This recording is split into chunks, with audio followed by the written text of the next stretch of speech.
Moliendo Gordo, el repaso de la actualidad política que nadie querría escuchar. Buen día Aragón, buen día Teruel, bon día Mosqueruela, comarca de Guadaljabalambre. Somos Julián Miguel García y David Pérez Villarroya. Y esto es Moliendo Gordo, desde Tirbal para toda la nación. Empezamos, principiamos, comencem.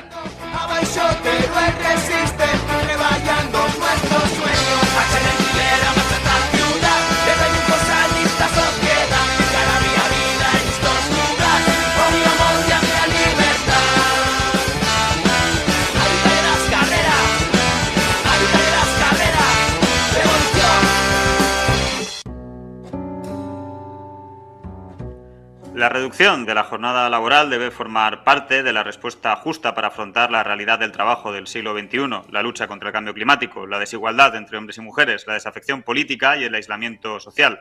Trabajar menos, pero sobre todo para vivir mejor, hacerlo sin perder poder adquisitivo ni derechos laborales, sumar la lucha feminista, ecologista, social e intergeneracional por un mundo mejor. Estas son las palabras recogidas por Yago Álvarez en El Salto que Mónica Oltra, vicepresidenta del Gobierno valenciano, dejaba en su intervención en la Cumbre Internacional de la Jornada de 4 días, llevada a cabo a finales de mayo en la ciudad de Valencia. Mientras, en Aragón, entre negación del cambio climático con Filomena, negación de la existencia de macrogranjas, aunque no quepa un gorrino más en el territorio, y con el colonialismo energético a todo trapo, asistimos a una entrega más del sainete de un lambanato de tour españolista por Andalucía, poniendo en el mismo plano intelectual a Maimónides, Góngora y Manolete. Un presidente más ocupado en ver en qué lugar se siente más fuerte el orgullo de ser español y en recibir a Alfonso Guerra en olor de multitudes que en pensar y empujar por un futuro mejor para las y les aragoneses ante la crisis climática, energética, de trabajo, de cuidados y de abastecimiento que se viene. Las comparaciones son odiosas, dicen, aunque viendo de qué hablan unos y otros, ya podemos aventurar el pelo que nos va a correr a la ciudadanía aragonesa. Mientras nuestros vecinos del País Valencià emprenden caminos hacia el futuro, aquí la atadura a un supuesto pasado glorioso es la norma política. Qué lejos quedan aquellos días en que desde el Pinatelli nos contaban que su aspiración e inspiración era el govern del Botànic. Esto es Radio Bonotes, esto es Moliendo Gordo. Adelante, endavant, endavant.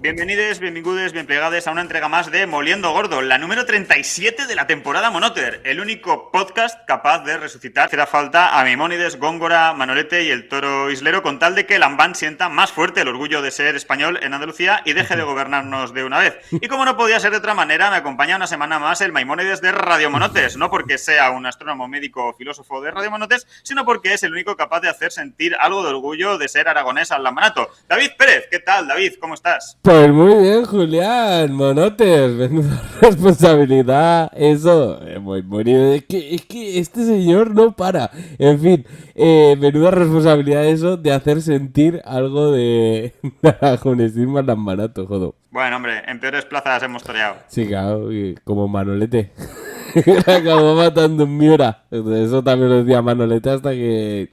Dead, ¿vale? El torero no sufre, hombre. Solo espero que con nosotros no acabe el lambanato. Solo espero eso. Con no acabar en la Audiencia Nacional ya tenemos bastante, David. ¿Nos traes algo para hoy o continuamos con los toros y los toreros de nuestro molt honorable presidente? No. Hoy podríamos continuar con los toros y toreros, pero por respeto a nuestra audiencia y por también respetarnos hacia nosotros mismos, porque de toreros igual no tenemos ni puta idea. Hemos tenido que buscarlo de islero en el Google, así que imagínense. En fin, la verdad es que podríamos continuar porque no traigo nada. Pero hoy venimos aquí a hablar de trabajar menos. Pues yo ya lo estoy aplicando. Poniendo juegos Radio Bonotes. Sin necesidad de ayudas, convocatorias de las instituciones ni nada. Yo a saco. El primer podcast con semana laboral de 4 días. ¿Qué te parece, Julián? Pues me parece muy bien, pero siempre que te traigas algo hecho para el programa, porque la movida de esto es ser igual o más productivo en menos horas, para descansar más y cobrar lo mismo. En este caso, nada, Como es siempre. tradición en Radio Monotes. En fin, Monotes. Es así, nada de nada.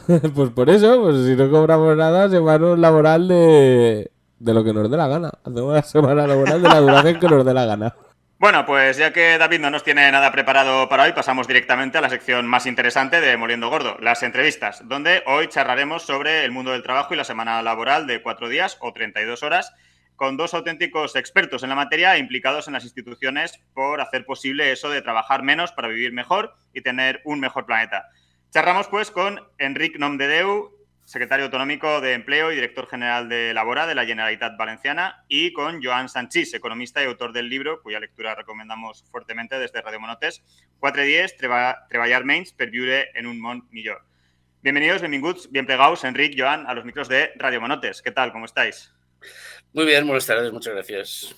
Muchas gracias, muy bien. Muchas gracias a vosotros por prestaros a venir.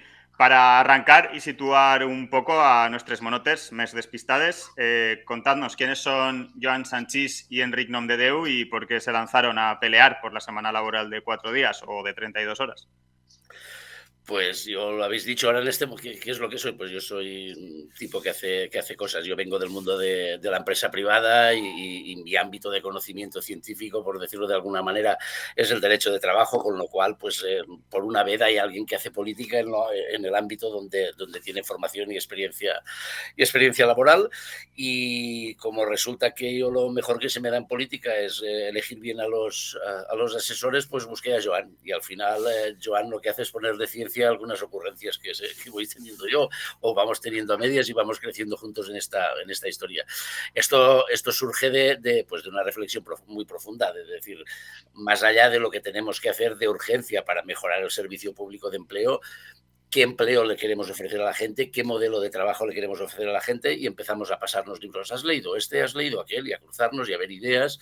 Y hace ya unos años empezamos a hablar de esto, nos trataron un poquito de enfermos y de que no estábamos bien. Y Joan siempre lo cuenta, que el día siguiente, la primera vez que lo decimos con medios delante, el día siguiente un periódico ilustraba la noticia con un tipo en una hamaca y una palmera. Hostia, pues ese era el nivelón, ¿no? Y bueno, ya hemos visto que hemos seguido insistiendo y 2 años después, pues ahora lo estábamos comentando, ¿no? Hoy Obama hablaba de eso, pero hay media Europa haciendo planes piloto, hay empresas en Japón, etcétera, con lo cual lo único que hemos hecho ha sido ser valientes desde una administración, eso sí, y ser la primera administración que pone sobre la mesa la posibilidad de que las empresas se acojan a este tipo de ayudas. Incluso en Japón, que es una sociedad donde se trabaja muchísimas horas, quiero decir, donde tienen una cultura de trabajar muchísimas horas, supongo que quizá en parte por eso, ¿no? Sí, porque además la empresa que lo hizo allí era Microsoft, que tampoco es que sean de trabajar. Son de los típicos que te engañan poniendo una mesa de billar y un tobogán diciéndote que ahí no se trabaja y que todo es guay, es mentira y hacen más horas que un reloj, ¿no? Pues eso es en Japón, donde es una sociedad que efectivamente no hay límite de horarios, hicieron la experiencia y les salió muy, muy positiva aparentemente.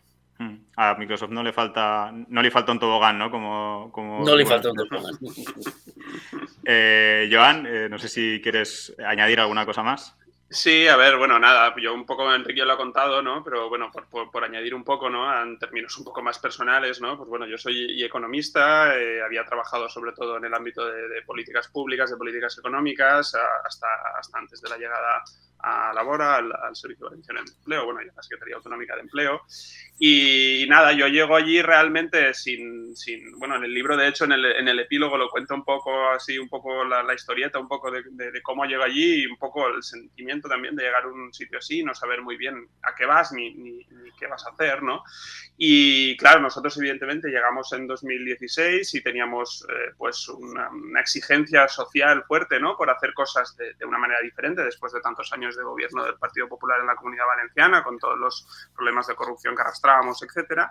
Y claro, y nos tocaba un ámbito como eran las políticas de empleo, ¿no? Un ámbito que yo, de hecho, eso lo cuento también en el libro, ¿no? Lo veía siempre como un ámbito bastante reactivo y bastante pasivo, y donde parecía que poca cosa se podía hacer más allá del discurso habitual, ¿no? Siempre, además, el discurso político desde el ámbito progresista con respecto a las políticas de empleo y el mercado de trabajo, pues a esas alturas pasaba por poco más que derogar la reforma laboral y cosas así. Es decir, no hay como una visión, digamos, de futuro esperanzadora al respecto, sino lo que hay más bien es una resistencia contra la precariedad, etcétera.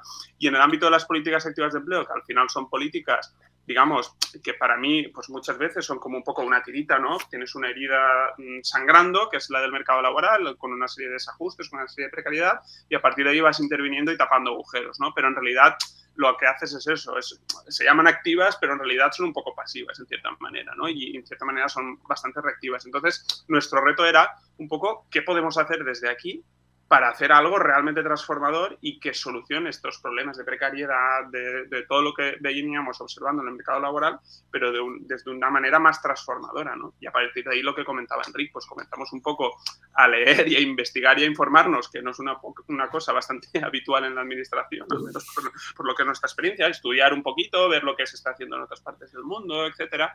Y nosotros pues empezamos a leer cosas, sobre todo que se están publicando en el ámbito del Reino Unido, etcétera, y a partir de ahí surge la idea, a partir sobre todo de la reflexión sobre la tecnología y de cómo la automatización puede reemplazar los puestos de trabajo y tal, cómo enfrentar, digamos, esta disyuntiva. Y a partir de ahí aparece pues la recuperación de la idea de reducir el tiempo de trabajo como oportunidad y como posibilidad para enfrentar pues diferentes retos, desde los problemas económicos a los problemas sociales, medioambientales, etcétera. Y a partir de ahí nosotros comenzamos a plantear el tema, al principio de hecho con una cierta timidez y con miedos, porque claro, era una cosa realmente digamos, atrevida en su momento, ¿no? Entonces nosotros en un primer momento lo enmarcamos en un debate sobre el futuro del empleo, es decir, vamos a invitar a la gente a reflexionar sobre el futuro, sobre las máquinas, sobre los robots. De hecho, organizamos una especie de congreso que se llamaba Esperando los robots, ¿no? Que era como un poco provocativo para ver la gente por qué percibía la tecnología, porque claro, desde la clase trabajadora muchas veces se percibía la tecnología como una cosa negativa, que venía a sustituir puestos de trabajo. Entonces nosotros queríamos como tratar de revertir, digamos, esta idea y de alguna manera propiciar un pensamiento más positivo con respecto al futuro, sobre todo recuperar esta idea de futuro y construirla, por ejemplo, pues a partir de ideas como la reducción de la jornada laboral, que poco a poco pues vamos concretando y introduciendo en el debate público. Y esto es un poco la historia. O sea, esta medida se engloba o, digamos, en la administración estaría dentro de lo que se llaman las políticas activas de empleo, ¿no? Que son un poco como... yo recuerdo cuando en el primer intento de investidura de coalición entre Podemos y el PSOE, ¿no? Se hizo muy famoso, muy viral, que Pablo Iglesias ahí a última hora recibió un mensaje de un exalto cargo del PSOE, presuntamente José Luis Rodríguez Zapatero, que decía que no hace falta el Ministerio de Trabajo, que te den las políticas activas de empleo, ¿no? Y hubo un debate ahí, ¿no? De que las políticas activas de empleo no servían para nada, otra gente decía que, bueno, que había margen un poco, en este caso sería, ¿no? Como se suele decir en el cine, no hay papeles pequeños, sino actores mediocres. Es decir, que hay muchas veces algo que nos puede parecer que no tiene importancia, porque tradicionalmente quizá no lo ha tenido, con un poco de creatividad, con ganas y con voluntad, se puede sacar bastante de ahí, ¿no? Sí, yo creo que ahí hay dos cosas, y lo decía un poco Joan, ¿no? También teníamos ciertas urgencias por venir de los gobiernos que veníamos y de los sitios donde veníamos, que era que teníamos que gestionar, demostrar que sabíamos gestionar y que además sabíamos gestionar bien, pulcramente y de forma transparente. Pero en paralelo era... yo no he venido a transformar, a gestionar, he venido a transformar. Yo quiero cambiar el mundo, la parte del mundo que me toca. Si aquella investidura hubiera salido bien, en realidad le habían a Pablo Iglesias le habían colado un huevo Kinder, que cuando lo abrías la sorpresa es que las competencias son autonómicas y hay sentencias del Tribunal Constitucional diciendo que el Ministerio quietito, y de hecho hace 3 semanas estuve yo en el Ministerio recordándoles que quietitos con la ley de empleo porque las competencias son autonómicas, ¿no? Y al final es verdad que en general pues siempre se habla de las políticas pasivas, que son la parte económica, que eso queda en el SEPE, y cuáles son las políticas activas, lo que dice Joan, ¿no? Al final muchas veces ayudar económicamente a una empresa a contratar a alguien, bueno, pues a lo mejor si estaba dudando lo acaba por hacer, pero sobre todo como mucho lo que hacemos nosotros es decir, hombre, mejor si contrata a una mujer o un joven o uno mayor de 45, reconducir un poco eso, pero al final van a contratar si les hacen falta y no van a contratar si no les hacen falta, y en cualquier caso no van a contratar porque les demos 20 o 25.000 euros. En ese sentido, pues sí que es un peso muerto, ¿no? Que llamáis los economistas, Joana, este tipo de cosas, y nosotros teníamos la urgencia, yo diría que casi humana, ¿no? De nosotros dos y tal, de decir, no, hay que cambiar todo eso, ¿no? La lectura, con Joan lo hemos hablado mucho, y él apuntaba algo ahora también, esa lectura de que el futuro siempre sea en clave derrotista y todo va a peor y vendrán los robots y nos quitarán el trabajo y el no sé qué, y todo esto va a ir siempre a peor o no. Va a ir a peor o no está escrito. Es decir, lo que pase pasado mañana, en gran parte lo vamos a decidir hoy con lo que pase en general y con las políticas que nosotros podamos hacer también para encaminar, ¿no?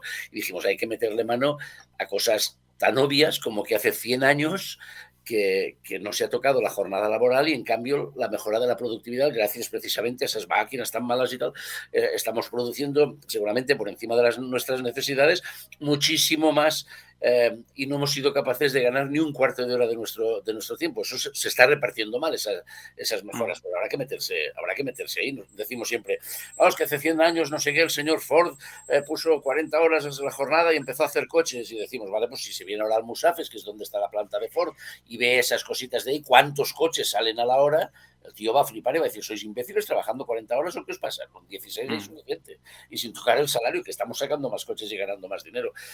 Pues bueno, pues eso que era un debate que no lo inventamos nosotros, pero que estaba subyacente y que habían algunas experiencias, y ahora en el Congreso hemos visto que efectivamente va funcionando, y pronto habrán datos de 100 y pico empresas también. Nos decía una de las asociaciones británicas que manejan el control, digamos, del resultado de algunas de estas empresas. Pues había que ponerlo sobre la mesa, lo que dice Joan, primero tímidamente, nos llevamos un par de leches y dijimos, bueno, nos da igual, ¿no? Hemos venido a jugar, ¿no? Vamos a ver hasta dónde nos dejan llegar.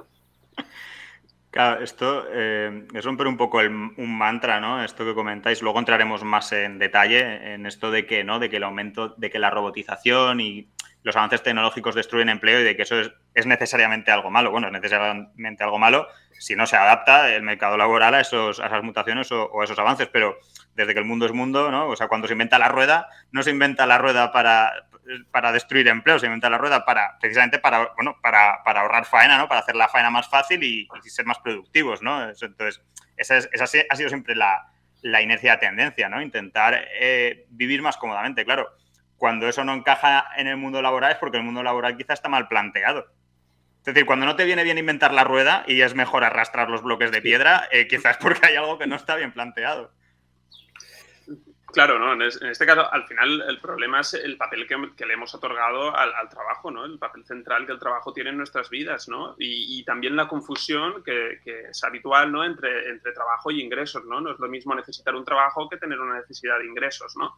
Y hemos asumido por no sé exactamente qué regla mágica que una sociedad tiene que tener tantos puestos de trabajo como personas, y eso no está escrito no hay ninguna regla económica que lo garantice, al menos en condiciones de dignidad y de estabilidad, ¿no? Por tanto, partimos de una premisa en nuestras sociedades, ¿no? Y es que necesitas un trabajo para poder acceder, pues, no sé, a todos los servicios sociales, a tener un reconocimiento incluso frente a los demás, tener una identidad incluso social que puedas identificarte en los demás, etcétera, en una premisa que, claro, que al final es falsa, ¿no? Y que no se construye sobre nada, ¿no? Entonces, a partir de ahí, claro, cuando la desaparición del trabajo, que podría ser en muchos casos una noticia positiva, sobre todo para aquellos trabajos pues, más rutinarios, más peligrosos, que aportan menos a las personas, claro, se convierte en una mala noticia, ¿no? Y al final esto es un problema social que tendremos que ver cómo resolver. Y ahí es donde conecta también este debate de la reducción del tiempo de trabajo con la renta básica y la necesidad, pues eso, de buscar mecanismos de desvincular los ingresos del trabajo, ¿no? Y este es otro debate que también está abierto. Claro, que el trabajo no sea el medio de acceso a la ciudadanía, ¿no? Que el medio de acceso a la ciudadanía sea simplemente ser persona. Claro, Joan lo dice en el libro y yo, pues como es mi asesor, le robo las ideas y las gasto yo y ya está, que para eso está. Él lo dice en el libro, ¿no? Y lo dice de una manera muy clara. Al final resulta que cuando te preguntan tú quién eres o tú qué eres, tú cuentas tu oficio. En lugar de decir soy el padre de una niña de 12 años, soy un tipo que toca el saxofón fatal o que lee ensayos. ¿Pero cómo te ganas la vida? Trabajo en la administración. No, ¿tú qué eres? Soy en este momento pues alto cargo en el gobierno de la Generalitat. Hemos hecho que eso sea nuestro carnet de identidad público, ¿no? La profesión, como si fuese y de hecho se ha convertido en el pivote alrededor del cual se mueve todo lo demás, ¿no? Y eso seguramente, pues seguramente no, nosotros entendemos que es algo que hay que revisar, porque al final es un proceso histórico también, y eso también se ha estudiado mucho. Yo hice ciencias del trabajo y eso lo tenemos más que estudiado también, ¿no? Al final no siempre ha sido así, el trabajo no siempre ha sido la parte central y no era necesario trabajar tantísimas horas, ni nos definía como estructura social, etcétera, etcétera, y se ha ido convirtiendo en eso, pues porque primero no sé quién, después los protestantes, después, y al final han acabado haciéndonos creer que somos aquello en lo que trabajamos, ¿no? Yo creo que somos otras cosas. Bueno, metiéndonos un poco más en harina en la entrevista y caminando de lo general a lo particular, el sentido y la interpretación del trabajo han ido mutando a lo largo de la historia, como estábamos comentando, como muestra Joan en el primer capítulo de su libro, desde las sociedades cazadoras y recolectoras, con continuación en las romanas y griegas. El trabajo ha pasado de ser algo para cubrir las necesidades básicas y habitar, para dedicarse a otras actividades más importantes, hasta su sacralización con la mutación cristiana y protestante, como comentabas, Enric, que hacía del trabajo una muestra del amor a Dios, ¿no? Esto transmutó con la Ilustración y lo materializó hasta nuestros días con el trabajo como mecanismo de progreso de la humanidad, proveedor de estatus social y de derechos a la ciudadanía, como comentábamos, llegando a generar en torno a sí el sujeto político central sin el que no se entiende el pasado siglo XX, la clase obrera. Actualmente a este sentido del trabajo le han salido algunas grietas, como una falta de tiempo constante en la sociedad, al mismo tiempo que el tiempo de trabajo se expande traspasando las paredes de la oficina y la normalización del fenómeno de los trabajadores pobres, que a pesar de tener más de un trabajo no llegan a final de mes, ¿no?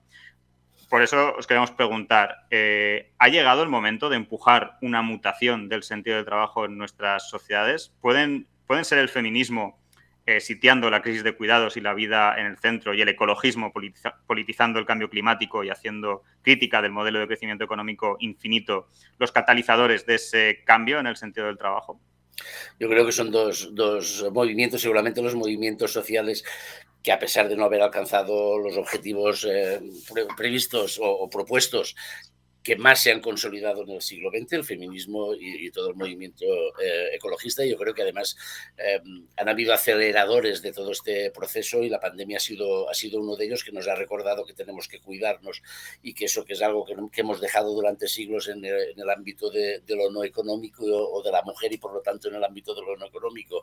Y por otra parte hemos visto que medioambientalmente el planeta no va a resistir este ritmo. Yo tengo la sensación de que sí que es un momento para plantear este tipo de cosas y el cambio del papel fundamental del trabajo, ¿no? Si mirábamos los objetivos de desarrollo sostenible de los 17, esta medida de la que hablamos nosotros afecta como mínimo directamente o tangencialmente a 10, ¿no? Es decir, porque al final nosotros hablamos siempre también de la economía del triple balance, que es como enfocábamos esto. Es decir, una sociedad cualquiera, una empresa en este caso, debería de dejar la menor huella posible, medioambiental posible, consumir lo mínimo posible para hacer su producto, por lo tanto, tener un balance medioambiental equilibrado. necesitamos un balance social equilibrado que está muy en la base de lo que estábamos diciendo ahora, ¿no? Deberíamos de poder vivir y trabajar para poder vivir, no como ahora que nos falta tiempo para todo y el trabajo se alarga más allá de las horas formales, digamos, de la fábrica o de la oficina o de lo que sea, con enormes problemas de salud mental, de estrés laboral, de cantidades brutales de accidentes de trabajo, especialmente en las últimas horas del día cuando estás más cansado y prestas menos atención, muchísimos accidentes con resultado de muerte in itinere que a veces no se computan como accidentes de trabajo, aunque lo son por ley, y de las horas que vas y vienes. Si conseguimos descongestionar eso y que haya menos movilidad de vehículos cada día en las carreteras, de vehículos particulares cada día en las carreteras para ir y volver de trabajo, vamos a reducir los accidentes. Si conseguimos reducir la jornada laboral, tiene una ventaja también más allá de la personal para la propia empresa, porque eso genera un sentimiento de proximidad o de pertenencia a la empresa como tal. Quiero decir, si un zapatero tiene la opción de trabajar 32 horas o 40 horas, pues se va a ir a donde 32, que es donde mejor lo tratan y será más, y por lo tanto la empresa va a retener el talento y va a tener plantillas estables, que es lo más importante. Y aquí al final la clave de bóveda de si esto iba a funcionar o no funcionar era el tercer balance, que era el económico, ¿no?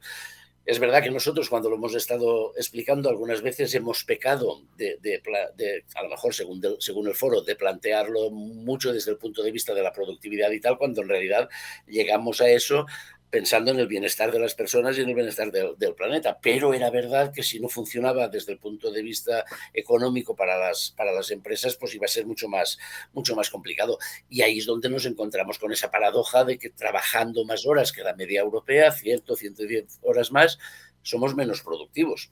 Por lo tanto, en la ecuación falla algo. No es una cuestión de más horas, sino de cómo estoy trabajando, seguramente, ¿no? Y nosotros empezamos a hablar de que la innovación tecnológica, de lo que hablábamos de las máquinas, es fundamental, pero es muy cara y a veces es lenta. Pero es que hay una innovación organizacional que es gratis, por decirlo de algún modo, que es, oiga, sentémonos a pensar cómo estamos trabajando. Es que estamos haciendo los mismos movimientos, casi yéndonos a Taylor y a Fayol y no sé qué, que hace 60 años o que hace 80 años en esta fabriquita pequeñita que tenemos ahí en la esquina. Y decíamos, la gran empresa que tiene sus ingenieros de procesos no vendrá a la administración a preguntarnos cómo hacerlo.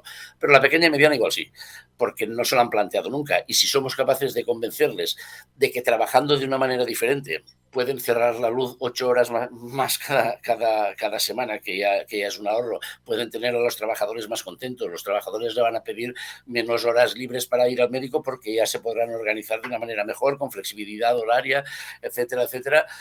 Pues en principio es un círculo virtuoso, ¿no? Nadie pierde si lo hacemos bien, ¿no? Y lo único que decíamos nosotros es, bueno, hemos encontrado empresas en muchos sectores que lo están testando por su cuenta, pero hay algunas que a lo mejor necesitan un empujón. Y esa es la ayuda que ofrecemos nosotros como Generalitat. Si ustedes en el ámbito de su empresa, en el ámbito del acuerdo social, acuerdan con sus trabajadores y trabajadoras que quieren entrar en este modelo, pues hacen una solicitud, firman un papelito. Segundo papelito, que les vamos a pedir una mejora en su sistema de productividad. Les podemos ayudar. Tenemos técnicos en la administración que les ayudarán a diseñarlo gratuitamente, y a partir de ahí nosotros le damos una ayuda económica decreciente durante 3 años, de manera que el primer año ese diferencial de las 8 horas que pierdes, porque esto no va a cambiar la manera de producir, no va a cambiar de hoy para mañana en 48 horas, por lo tanto hay un compás en el que es posible que no salgan los números. Creemos que como eso es una opción interesante a todos los niveles, la administración también está para estas cosas, y nosotros pues la cantidad son 9.500 euros por trabajador o trabajadora el primer año, el segundo 5.000 y largos, y el tercero 2.700, también con el compromiso de entender que esto es un experimental, con lo cual si usted al final del primer año, por lo que sea, en su empresa esto no acaba de funcionar, usted se sale del programa sin más, ¿no? Porque yo el año que viene no le voy a pagar 9.000 euros, le voy a pagar solamente 5.000, porque si no sería la prueba de que no ha mejorado su productividad. Si su productividad ha mejorado, ya no necesita tantas ayudas, ¿no? Y lo hemos planteado así, y bueno, pues estamos para publicar este mismo mes la orden ya, y en cuanto la orden esté publicada publicada, sacaría la primera convocatoria para este año, y algunas empresas interesadas. Yo me voy la semana que viene a Vilafranca o a una empresa, a Marie Claire, concretamente, que están interesados y nos han llamado, y me subo para allí a explicarles el proyecto. Hemos hablado algunas veces con ellos, pero ahora que ya está maduro, pues vamos a verlos, a ver si lo ponemos en marcha. Sí, yo por añadir solo a una cosita que comentaba Enric, ¿no? Y por vincularlo con la pregunta también que nos hacías antes, ¿no? Al final es evidente, ¿no? Como comentaba Enric, que nosotros, desde un punto de vista también estratégico, político, ¿no? Hemos enfocado, digamos, esta propuesta siempre desde el ámbito económico principalmente. Primero porque competencialmente es el ámbito que nos pertoca, es nuestro ámbito de especialidad también.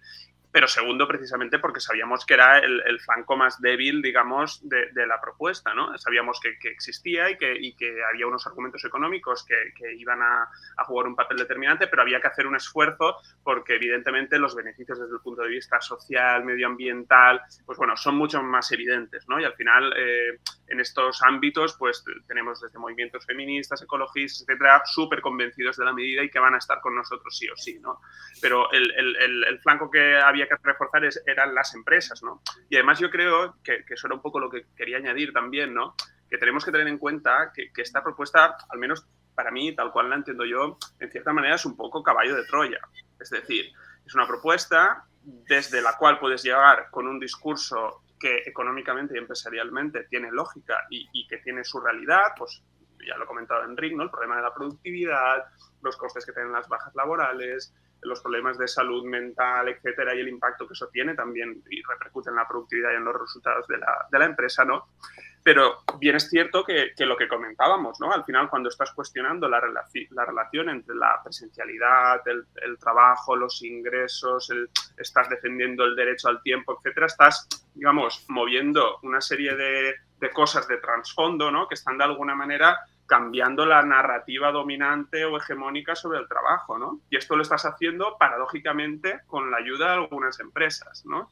Por tanto, estratégicamente, a nosotros siempre nos ha parecido, digamos, una propuesta interesante porque, como comentaba Enric, no parece haber ningún flanco débil, ¿no? En ese sentido, puedes argumentar la propuesta desde todos los ámbitos y, de hecho, es que no hay argumentos en contra de la propuesta realistas, o sea, hay como obviedades o cosas muy, muy simples, pero no hay argumentos de fondo contra la propuesta, contrarrestarla, porque la realidad de lo que hemos visto en diferentes experiencias empíricas alrededor del mundo, la mayoría han sido positivas. Y es que hasta incluso la intuición práctica de la gente, todo el mundo sabe que si está al final 8 horas sentado en una silla, pues acaba cansado, no es productivo, no tiene buenas ideas, nada. Entonces es súper intuitivo, ¿no? Entonces, pero yo sí que quería añadir, ¿no? Esto, ¿no? Que al final, claro, hay una visión también estratégica política de transformación sobre esto, más allá, digamos, de la pura utilidad o de plantear la propuesta desde una cierta lógica económica, social, medioambiental, ¿no? Pero creo que el potencial de la propuesta es verdaderamente transformar lo que hablábamos antes, ¿no? Esa noción, esa narrativa, ese imaginario que tenemos todos colectivo con respecto al trabajo, la presencialidad, los ingresos y cómo configuramos, digamos, este mundo. Sí, ¿no? Igual parecido a un poco lo que se planteaba con la reforma laboral, de salir un poco de, ¿no?, de la inercia de ir hacia abajo, ¿no?, de competir hacia abajo, ¿no?, transformar el marco del debate para ir hacia arriba, es decir, para plantear una competencia por la mejora de las condiciones laborales y en este caso pues de la reducción del tiempo laboral, que ya se había olvidado en las luchas sindicales. Sí. Claro, sí, no, efectivamente. De hecho, a mí es que particularmente la propuesta, digamos, de la reforma laboral, que está muy bien lo que se ha hecho y evidentemente ha tenido un impacto súper positivo, etcétera, pero era un problema que estaba ultra diagnosticado, es decir, todo el mundo sabía cuál era la solución y si no se hacía, pues era por una serie de intereses políticos, empresariales, etcétera, pero digamos, los problemas relacionados con la precariedad, etcétera, pues están muy diagnosticados, ¿no? Entonces, por ejemplo, a mí, incluso desde el punto de vista, ya digo, no sé, más académico, analítico, nunca me ha interesado porque es como una cosa que dices, la solución es tan obvia que la tienes ahí, lo que pasa es que no la implementas, pues es un tema de implementación política, del proceso de conformación de la política, pero no es un tema, digamos, de discusión de lo que se tiene que hacer, ¿no? Por tanto, siempre me ha parecido como una propuesta efectivamente bastante débil y también muy, muy basada pues, en el imaginario del movimiento obrero, de la posguerra en Europa, del sindicalismo, etcétera. una cierta noción idealizada del pasado, ¿no? Pues esto que Bauman llamaba lo de las retrotopias, ¿no? Que vivimos en el momento de las retrotopias. No somos capaces de imaginar utopías mejoras, entonces imaginamos el volver al pasado, ¿no? Todo lo mejor es volver al pasado. Y un poco es lo que está sucediendo en el ámbito laboral. Estirando la imagen esta del caballo de Troya que decía Joana, hay una cuestión que para mi sorpresa tampoco ha acabado de ponerla nadie encima de la mesa, pero con el modelo que nosotros estamos proponiendo, en el que tienen que acordar empresa y trabajadores y trabajadoras la manera de producir, estás metiendo por primera vez en la gestión de la empresa a los propios trabajadores, que es algo que históricamente deberían o habrían pedido los sindicatos y que también hace 60 años que no se ha vuelto a hablar, y al final es una administración quien, claro, los sindicatos también se han quedado un poco así, han dicho, a ver, espera, no, sí, vale, venga.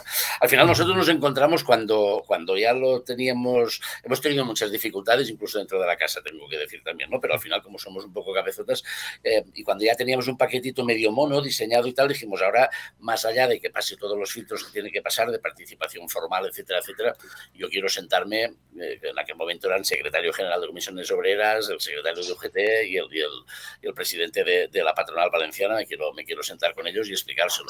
Y UGT bien, no se lo acabo de creer que fuera a pasar, ahora ya han visto que íbamos en serio y están muy, muy colaboradores, comisiones bien, también estupendo. Y dijimos, bueno, me dejo para el final la CEP porque como son 3, si voy con 2 avales, pues como que emocionalmente me resulta más fácil. Pues fue muy sencillo, porque al final el presidente de la patronal me dijo, a ver, eso que tú me dices de reducir la jornada laboral, eso ya está en el marco de la negociación colectiva. Digo, bingo, y no quiero hacer otra cosa. Yo no estoy hablando de legislar para obligarte, sino que aquella empresa que dentro de su negociación colectiva lo decida. Entonces no es obligatorio. No, claro, no es obligatorio. Y además daríais ayudas a los que voluntariamente lo quieren hacer. Sí, pues exploremos. Yo, a lo mejor mi empresa no irá, pero exploremos, no, nada en contra. Y dijimos, pues eso la verdad es que nos dio un chute de energía de decir, bueno, si la patronal no nos ha planteado un no taxativo desde el primer momento, como algunos esperaban que nos pasase para deshincharnos, pues la verdad es que dijimos, pues vamos a seguir por ahí, ¿no? Pero yo creo que eso es importante también porque al final en la organización del trabajo nosotros en las medidas de acompañamiento de esta propuesta, que no es solamente económica, sino también formativa, decimos, ayudamos a la empresa a diseñar la manera de producir que pueda resultar más eficiente, con controles, etcétera, damos formación a la empresa y damos formación a los trabajadores, porque al final los trabajadores van a formar parte del cambio estructural de la manera de hacer las cosas, y yo creo que eso ha pasado un poco desapercibido y es un cambio muy importante. Totalmente.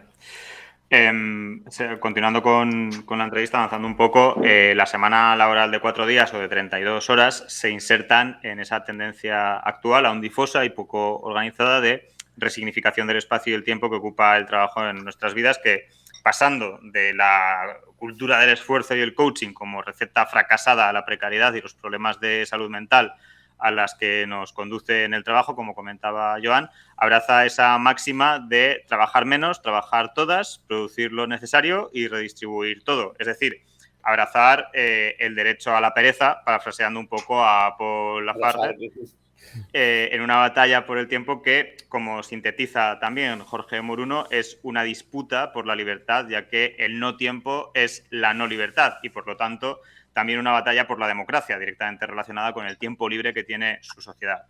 Sí, al final, otra cosa que repetimos o que repito yo mucho también es una cuestión de carácter etimológico. Al final contraponemos ocio y negocio, que viene de necotium, de la negación del ocio, porque lo primero era el ocio y solo los desgraciados tenían que no tenían ocio, tenían el negocio, la negación del ocio, porque les tocaba ir a trabajar. Aquí lo normal era no trabajar, o trabajar las horas justas para llenarte la mesa, y al final resulta que no es eso. Nos han convencido que hay que vivir a plazos, y como hay que vivir a plazos hay que trabajar a tutiplén, ¿no? Totalmente. Decía que hace ya 100 años de la reivindicación sindical que comentábamos antes, ¿no? De 8 horas de trabajo, 8 horas de ocio y 8 horas de sueño, y que hoy se queda corta porque deja fuera el tiempo de los cuidados, y por eso os preguntamos, un poco retomando lo que estábamos comentando en la última pregunta, ¿están a la altura de esta batalla democrática por el tiempo y la libertad el sindicalismo y las fuerzas sociales democráticas? ¿Se hace necesario más activismo y más organización colectiva para impulsar este tipo de medidas? ¿Puede ser la lucha por la producción de la jornada laboral una oportunidad para el sindicalismo y la organización colectiva trabajadora de comunidades de solidaridad ante el abismo de una sociedad atravesada por el individualismo y el sálvese quien pueda? Desde luego, a mí me parece que es un banderín de enganche estupendo para que los sindicatos hagan algo que no han hecho, que su propia perestroika y tal, a los partidos políticos, y la hemos hecho mal, pero se nos ha pedido un cambio organizativo, de transparencia, de no sé qué, de revisar nuestros mensajes y tal, y el sindicalismo, pues desgraciadamente, al menos el mayoritario, está defendiendo las mismas cosas de un salario más digno, no sé qué, que sí, que absolutamente sí, pero sin una vocación transformadora, ¿no? Volvemos a lo de gestionar realidades o transformar realidades. Me da la impresión que han perdido todo espíritu revolucionario y de cambiar cosas desde hace mucho tiempo. Y esto es un buen banderín de enganche porque al final es verdad que lo de 8 horas, 8 y 8 es porque 24 entre 3 salen 8, pero si estuviéramos en Marte serían 7 y cuarto, 7 y cuarto y 7 y cuarto, porque allí dura menos el día y nos hubieran hecho creer que solamente teníamos que dormir 7 horas y un cuarto. ¿Vale? Y trabajar un poco. Al final y además sabemos que las únicas que son seguras son las 8 de trabajar más las que te caigan, de ir y volver más horas extras, y todas las demás son mentira, porque difícilmente muchos días podemos dormir 8 horas y desde luego las otras 8 horas que deberían de ser del dulce fareniente del saber vivir son las que tienes que ir a ver a tu madre que está mayor, que tienes que hacer la compra, que tienes que limpiar o que tienes que quedarte haciendo horas si no te gusta limpiar para pagarle a alguien que limpie por ti, ¿no? Es un momento de ruptura y me parece muy interesante. Por eso es cierto que al final ha habido un elemento acelerador que ha sido la pandemia, porque más allá de la reducción de la jornada de trabajo se ha planteado otras cosas, el teletrabajo y en qué condiciones. Lo que hicimos no era teletrabajo, era una locura, pero salimos de cómo pudimos del tal. Hay que regular el teletrabajo, pues bueno, y se ha empezado a regular ya y se ven cosas. Todo trabajo en plataformas digitales, que es otro universo a descubrir peligrosísimo, que tiene un montón de cositas que hay que vigilar. De hecho, presentamos la semana que viene un informe que ha hecho el profesor Todolí estudiando todo el trabajo en plataformas en el País Valenciano. Al final, la vicepresidenta Yolanda Díaz decía una cosa, decía, bueno, los 4 días está bien, ¿no? Los periódicos que no eran muy favorables enseguida rebajaron, le echan un jarro de agua fría y rebaja las... No, Yolanda Díaz dijo, esto está bien, pero yo creo que forma parte de algo más grande, que es la flexibilidad. Yo se lo compro absolutamente, claro. Esto no es la solución de todos nuestros problemas, pero esto forma parte indisociable de la solución de los problemas. Es más, esto es el discurso central del cambio del mundo de trabajo. Porque esto lo que representa es, por primera vez en muchos años, plantearse cuánto tiene que pesar el trabajo en nuestras vidas. Y a partir de ahí ya todo lo demás es importante. La flexibilidad horaria, el trabajo por objetivos, el teletrabajo en aquellos sitios que se pueda hacer, todo eso es importante y forma parte de la flexibilidad. Pero yo creo que la medida rompedora de estructuras mentales es precisamente la de la reducción de la jornada de trabajo.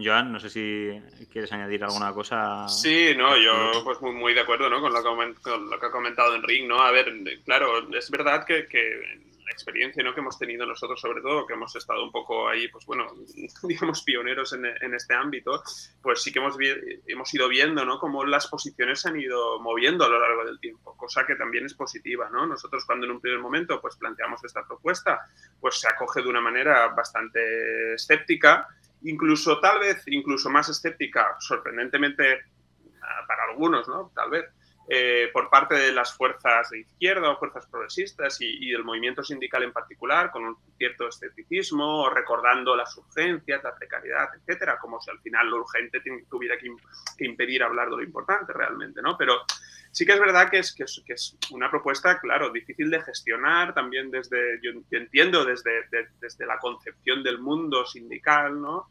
En cierta manera, ¿no?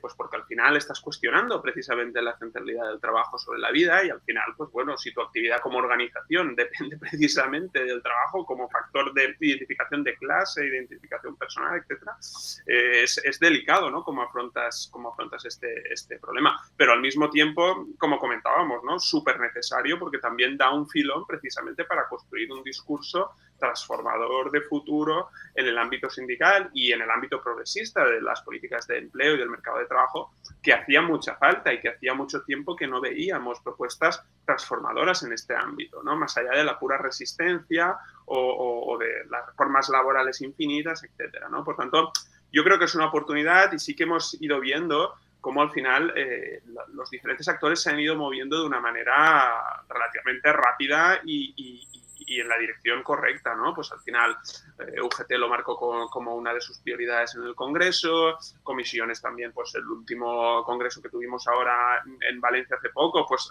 también Unai Sordo se posicionó muy fuertemente a favor de la medida.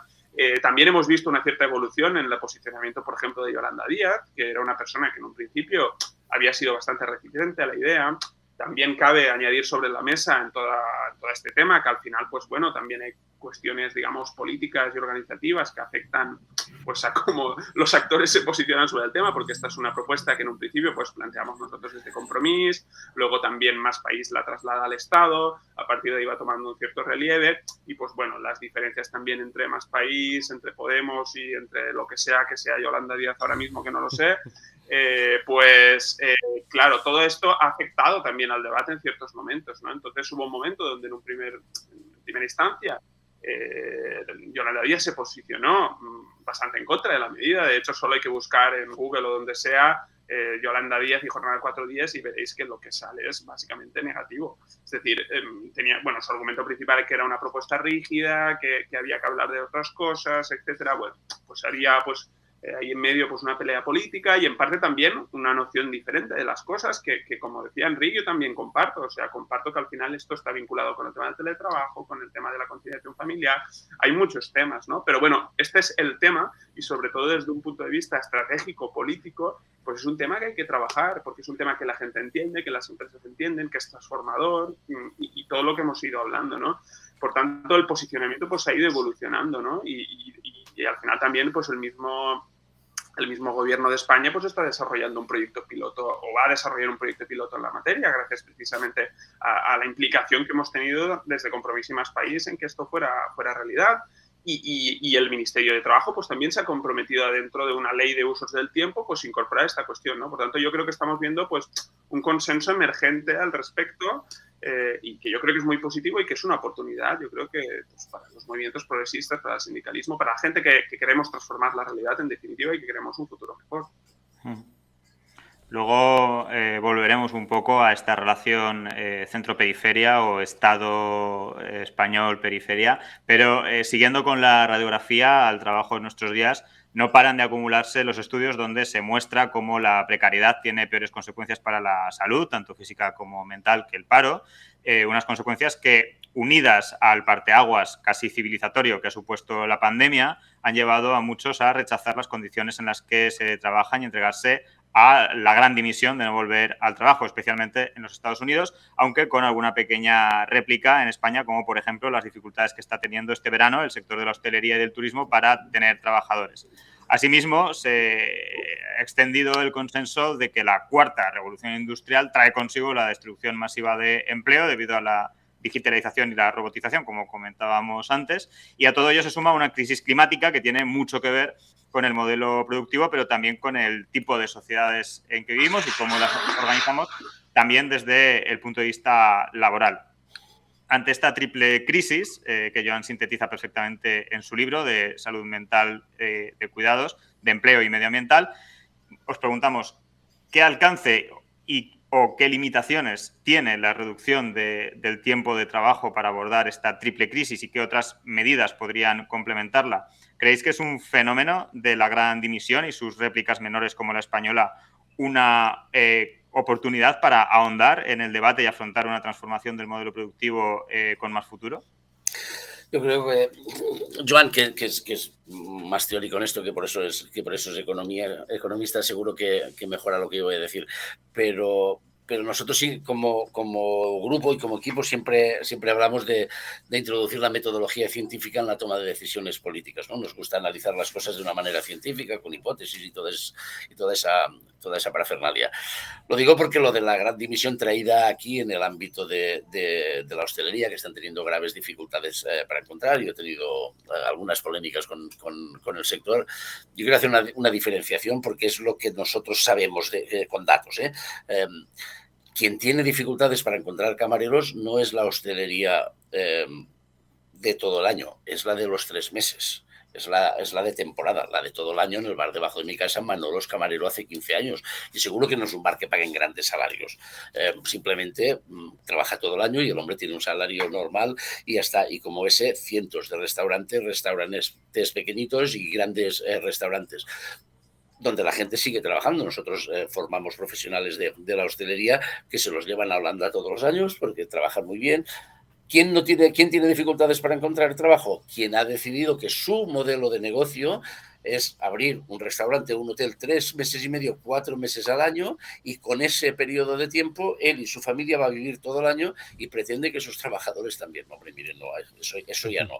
Como afortunadamente la situación económica, a pesar de todo, ha ido mejorando, el paro está bajando aquí en el País Valencià, no tan rápido como quisiéramos, decir, como la situación ha mejorado y hay otras alternativas, pues hay alguna gente que ha dicho, ahora yo ya no voy.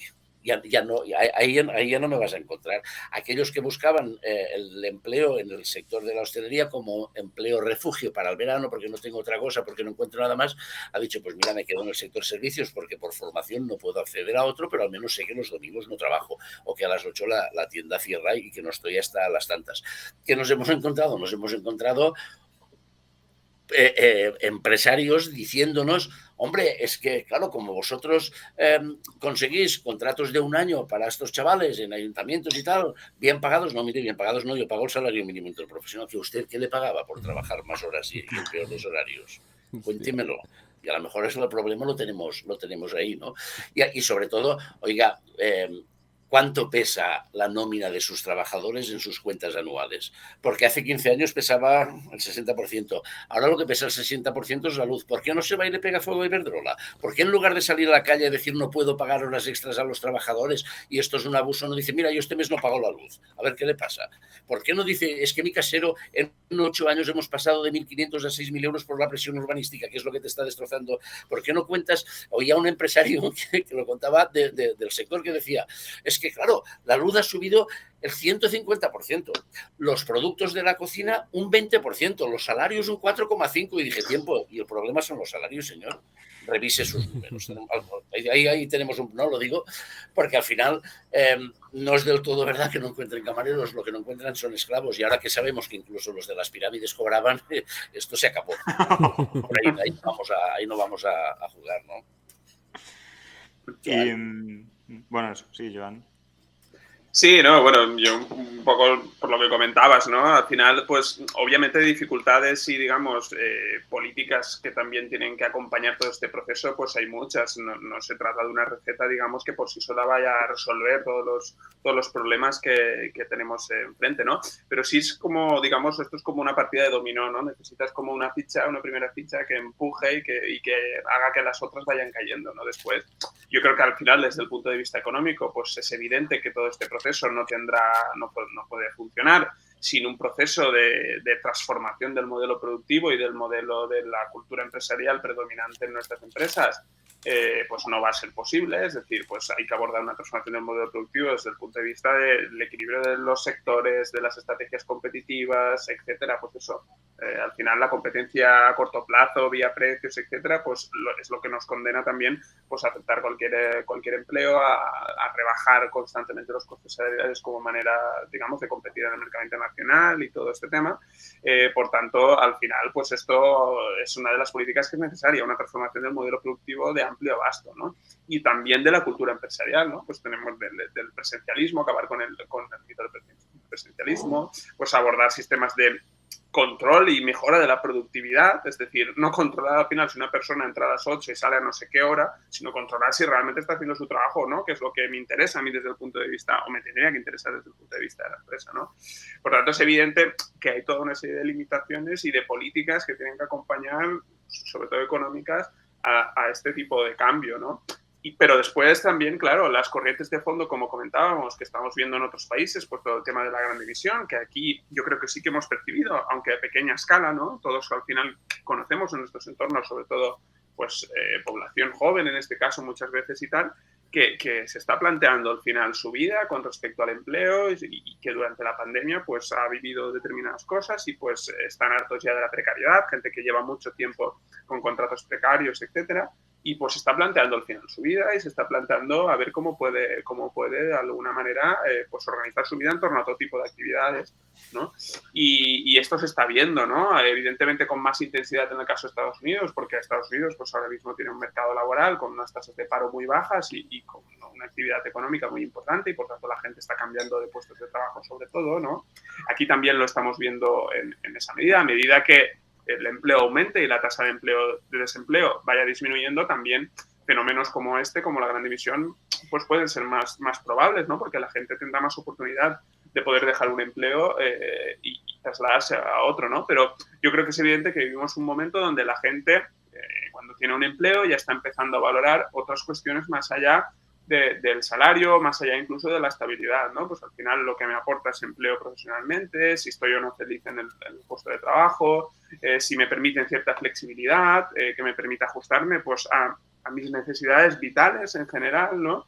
Por tanto, yo creo que todo esto va a pesar cada vez más, ¿no? Eso que algunos llaman pues el salario emocional, todo este tipo de cosas son importantes y las empresas también lo saben y por eso las empresas están apuntando a esta medida. No es baladí que grandes empresas estén hablando de esto. Están hablando de esto porque lo necesitan, porque necesitan retener el talento, porque la gente se les está yendo y necesitan competir con otras empresas que están ofreciendo, pues si no este tipo de medidas, otras atractivas y por tanto tienen que ofrecer algo, ¿no? Por tanto, yo creo que hay corrientes de fondo que invitan en este sentido a ser optimistas en este respecto.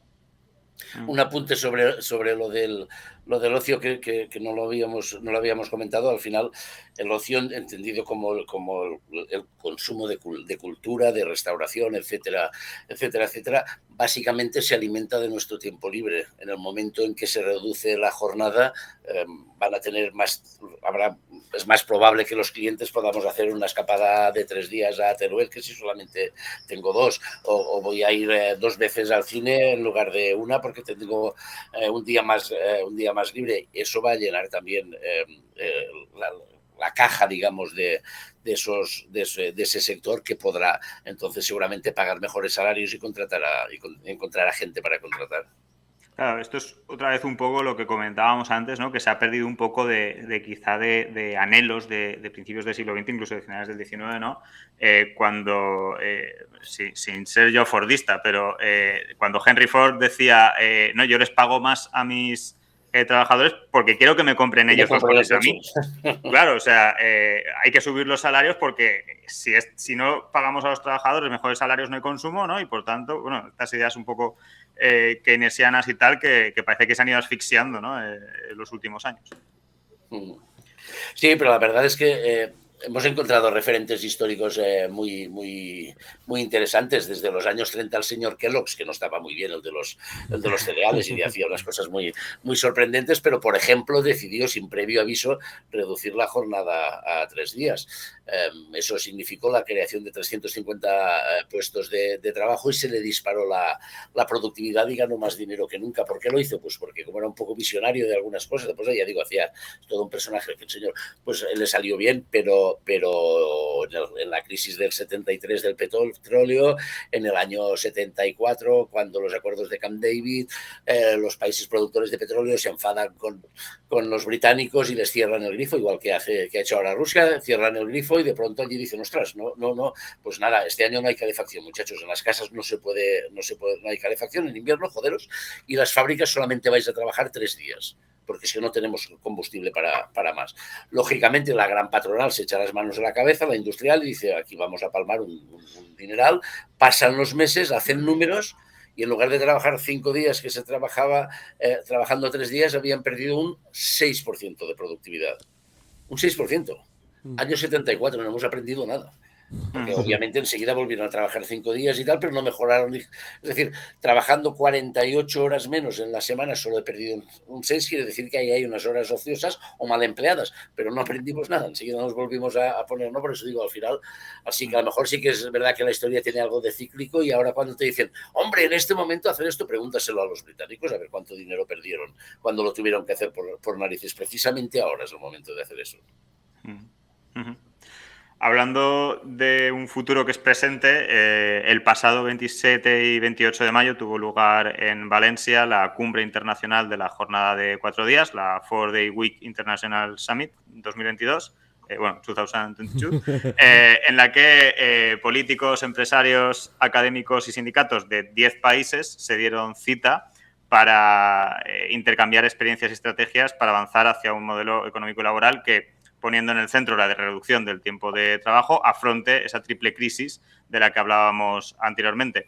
Contadnos un poco cómo fueron estas jornadas, qué sensaciones o qué conclusiones extraéis de este primer encuentro. ¿Estamos más cerca de la internacional de la semana de 4 días?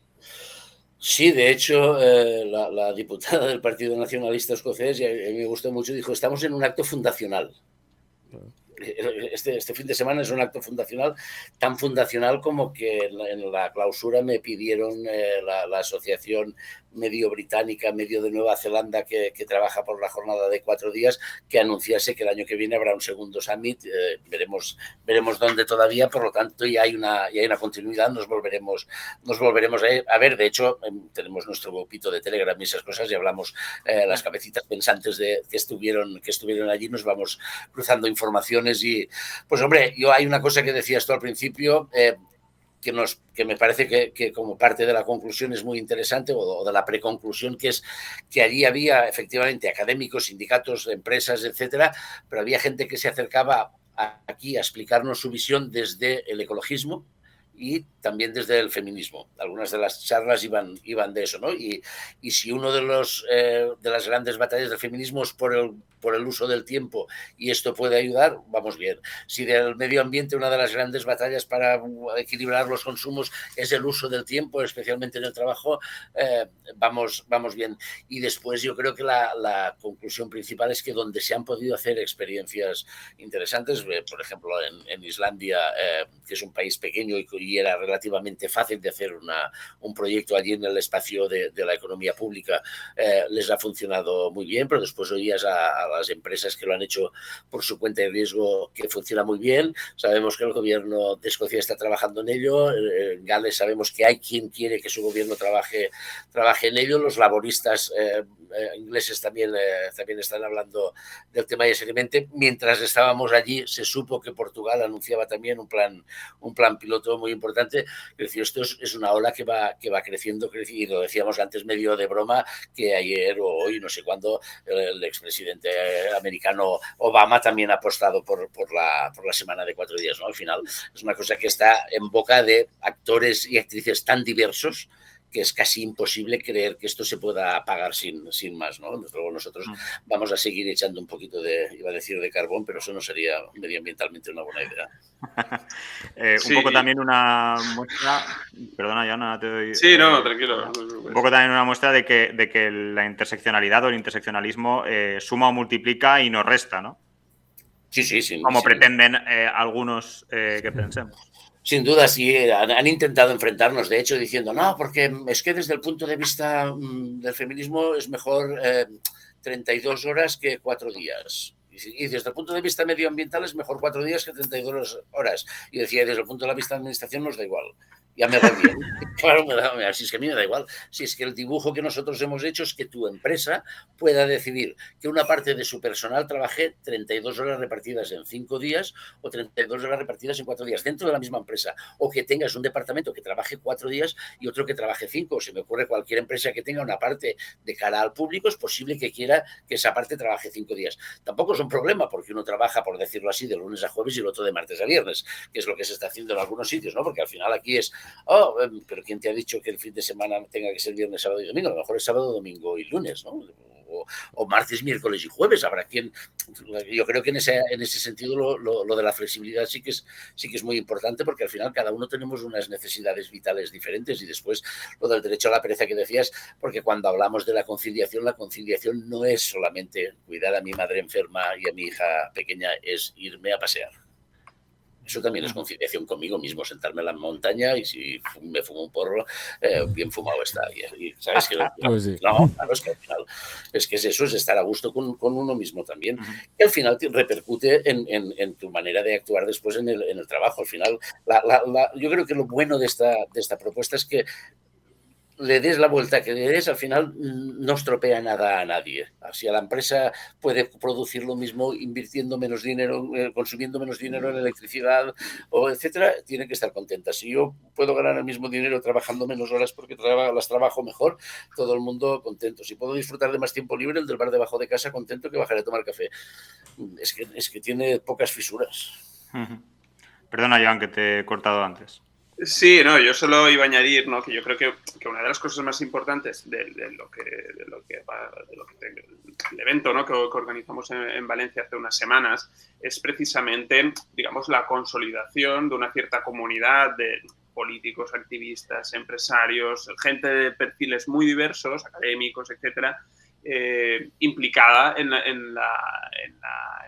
el impulso a la propuesta de la jornada de 4 días alrededor de diferentes países de todo el mundo, ¿no? Entonces, esto yo creo que es lo importante, ¿no? Porque cuando nosotros empezamos pues, a hacer esta propuesta, pues allá, no sé, por el año 2018 o alguna cosa así, estábamos muy solos, y tan solos que, de hecho, pues eso, ¿no? La planteábamos con reservas, en el marco de un debate más general sobre el futuro del trabajo, etcétera, porque efectivamente no había nadie, digamos, con una cierta responsabilidad en el mundo que estuviera haciendo esto, ¿no? Y claro, nosotros por eso también nos ha costado mucho avanzar en esta propuesta, ¿no? Y hemos tardado bastante tiempo en diseñar un programa de ayudas, etcétera, porque básicamente no teníamos ningún referente, ni ninguna digamos, ninguna persona alrededor del mundo que nos pudiera ayudar en este sentido de una manera directa, ¿no? Estábamos solos ante el peligro y ante una idea que era nueva, que era cómo el sector público podía incluso intervenir en este debate más allá de lo que las empresas particulares pudieran estar haciendo en su momento, ¿no? Por tanto, yo creo que esto, para nosotros y para el movimiento en general que se ha creado, es muy importante, ¿no? Que al final, cuando se empiece un proyecto piloto, pues no sé, donde en Escocia, en Cataluña, que también se está hablando, etcétera, pues haya una referencia, ¿no? Y al final pueden llamar, pues en este caso ahora pues llaman a nuestra puerta, ¿no? Y nos preguntan, pues bueno, ¿cómo lo habéis hecho? Explicadnos vuestra experiencia, etcétera. Entonces yo creo que esto es importante. Y la plataforma también que se ha creado, For the Week Global, que aúna a empresarios precisamente que están promoviendo este tipo de medidas, yo creo que es muy importante. Entonces, que todos estos actores hayan tenido la oportunidad de conocerse, de interactuar y además de aprender de sus experiencias, obviamente, pues yo creo que es muy importante, ¿no? Porque al final lo que va también teniendo como efecto es que cada vez pues haya una inercia más sólida de avance con respecto a esta medida en todos los ámbitos, en el ámbito político, en el ámbito empresarial, y que por eso prácticamente cada día tenemos una noticia sobre la jornada de 4 días. Es absolutamente espectacular y nosotros, pues bueno, la cantidad de medios que nos han llamado, que hemos atendido, es absolutamente brutal en estos últimos tiempos. Entonces, pues bueno, yo creo que es una buena noticia en esa dirección, ¿no? En la dirección de consolidar esa comunidad que va transformando pues esta realidad laboral y empresarial. No sé qué opinión os merece Jean-Luc Mélenchon, pero ayer o esta mañana, no sé, han pasado por Telegram, ha soltado el siguiente tuit: vamos a nacionalizar el tiempo en materia prima invisible. Esta nacionalización se llama planificación ecológica. Igual también está dentro de ese internacional, aunque no lo invita, aunque no se pasó por Valencia estas semanas. Pues sí, no, la verdad es que va creciendo y eso que decía Joan, ¿no? Vamos a ver cuántos actores más se van a ir sumando. Es una bolita de nieve y pues la semana que viene nos llegan tengo yo una entrevista de un par de horas técnica con gente del gobierno de Cataluña que quieren explorar lo que estamos haciendo y quieren conocerlo, con lo cual pues va saltando en este caso el Senia, y va saltando fronteritas y parece que puede ir creciendo. Al final, no solo de cumbres, jornadas y reflexión vive el ser humano, desde Compromís, comentábamos antes, junto a Más País, habéis sido los principales impulsores de la semana laboral de 4 días o de 32 horas sin reducción de salario. Eso es muy importante, eso es una pieza clave, arrancando presupuestos y proyectos piloto para su experimentación. En particular, en el País Valencià, como comentábamos, habéis sido vosotros, Enrique y Joan, desde la Secretaría Autonómica de Empleo y la Dirección General del Servicio Valenciano de Empleo y Formación, Labora, los responsables de lanzar el primer proyecto piloto a nivel institucional. Contándonos un poco en qué punto se encuentra este proyecto piloto, cuáles son los objetivos que persigue y cómo se piensa llevar a cabo. ¿Cuenta con la dotación presupuestaria suficiente? Comentábamos antes que eran competencias autonómicas. ¿Está teniendo buena acogida por parte de las empresas, los actores sociales y el resto de grupos parlamentarios? Nos estabais comentando antes que por parte de las empresas y los sindicatos sí. No sabemos si por parte del resto de grupos parlamentarios también. Pues no del todo, es decir, no todos, por decirlo así. Hay una cuestión interesante que es que les Corts Valencianes en su momento hicieron una comisión de estudios sobre los usos del tiempo y ese sí que salió aprobado y una de las recomendaciones era seguir avanzando en esto porque nosotros ya lo habíamos planteado, seguir avanzando en esta propuesta de reducción de jornada laboral sin perder salario. En este momento, hoy mismo lo veíamos, la orden está a 48 horas de que sea firmada por el conseller. Si todo va bien, este mismo viernes se podrá firmar ya para que se publique y la orden lo que establece es un poquito lo que decíamos antes, ¿no? Está dotada en principio con 1,5 millones de euros. Nosotros ya conociendo los ritmos de la administración sabíamos que con un poco de suerte la presentaríamos en el primer semestre y así será por los pelos, pero así será. 1,5 millones de euros de ayudas directas a eso que decíamos de los 9.500 euros por trabajador o trabajadora al primer año. Obviamente esta vez es el primer año, por lo tanto no necesitábamos una partida mayor. Está la pretensión de que si funciona y necesitamos ampliar la partida, se haría, tampoco sería un problema. Y en paralelo hay una serie de ayudas a la formación y a la organización, que esas no están cuantificadas económicamente, digamos, porque no representan un coste adicional, sino que son cosas que ya hacíamos Labora en su paquete de 550 millones de euros que tenemos 520 en Labora, 520 millones de euros de presupuesto en Labora, y allí está toda la formación. Simplemente hemos dicho aquellas empresas que estén en este plan piloto tienen preferencia a la hora de recibir la formación sus trabajadores, pero no tiene un coste adicional para la arca pública, ¿no? Pues eso, tienen que presentar las empresas. Ahora hay algunas empresas que han preguntado, pero estaban esperando los detalles. Tienen que presentar primero un acuerdo, y Joan, tú me corriges si me dejo algo, tienen que presentar un acuerdo social de sus representantes sindicales y los patronos diciendo que quieren participar de este proyecto, un documento de compromiso de mejora de la productividad que nos ofrecemos como administración a través del IBACE, que es el instituto que puede hacer este tipo de cosas, ayudarles a diseñarlo y sobre todo a controlarlo a posteriori, que se vayan cumpliendo esos pasos. Digamos que la parte de control económico, de que no se tocan salarios y se trabajan menos horas, lo veremos a través de las cotizaciones de la Seguridad Social. No, la empresa no se tiene que molestar en presentarnos nada, ya lo vamos a ver. Tiene esa petición de mejora y no sé si creo que había una tercera condición. Joan, me dejó... No, yo creo que, a ver, las principales son esas. O sea, luego hay algunos detalles, pues como el tema de, al final, las empresas tienen que proponer el número de personas que se van a participar en esta medida, pues tienen que ser no tiene que ser la plantilla completa. Sí que es verdad que hemos dicho que en función de la composición por géneros de la plantilla tiene que ser equilibrado. No vale a que me digas, pues mira, este departamento que son todo mujeres, ellas sí, pero los tíos no, porque no sé cuántos. O al revés, tiene que ser equilibrado. Si tu empresa, por ser el sector que sea, la proporción por géneros, sea cual sea, es 70-30, pues las personas que se van a coger tienen que representar ese 70-30 también, ¿no? Y si es 60-40, pues 60-40. Y ahora el paso siguiente, una vez publicada la orden, es hacer la convocatoria que se llama, que es, ya tiene usted a partir del día 20 no sé qué, la posibilidad de presentar por esta ventanilla, que será electrónica evidentemente, su documentación y lo analizamos. Y la idea es que se puedan ir aprobando a medida que van entrando. Es decir, no tenemos idea de hacer como se hace a veces en una orden, que es por orden de entrada, pero hasta que se acabe el dinero, con lo cual tienen hasta el día 30 y cierro, ¿no? Aquí se va a poder ir incorporando las empresas a medida que lo aprueben, con lo cual, pues el primer mes a lo mejor hay 2 y el mes que hace 5 ya tenemos 16, no lo sabemos. Al final es un experimental, 1,5 millones, pues para nosotros seguro que es un montón de dinero, pero en las proporciones de las que habla la administración es poco dinero, por decirlo así. Hay muchos programas que tienen presupuestos de 1,5 millones y otros que los tienen de 30 y de 40, muy superiores, y de 200, con lo cual, en términos de administración, 1,5 millones es una apuesta muy importante en el fondo por lo que implica de transformación, pero muy serena y muy sensata en el coste económico que pueda tener, ¿no?